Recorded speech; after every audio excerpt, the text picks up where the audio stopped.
Blížia sa Vianoce a s nimi sme prišli na Bratislavské námestie, kde sme mali možnosť vidieť zaujímavé domáce výrobky, teplé oblečenie na zimu a mnoho ďalších. Námestím sa nieslo čaro Vianoc, a tak sme aj my neodolali a ochutnali vianočný púd. Zisťovali sme, čo sa ľuďom na vianočných trhoch páči alebo nepáči.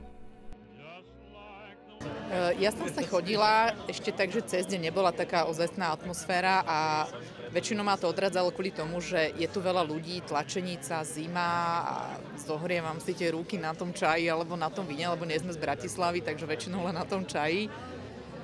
Ale zatiaľ tu nie je veľa ľudí, takže sa cítim dobre. Nikto sa na mňa netlačí, ničím ma nikto neoblial, takže dobre.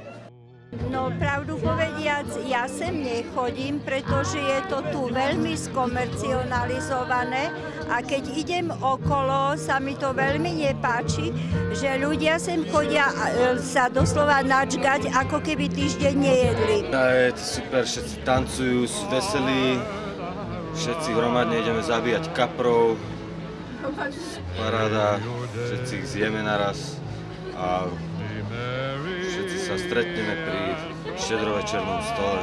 Mami, ľúbim ťa, pozdravujem mamu.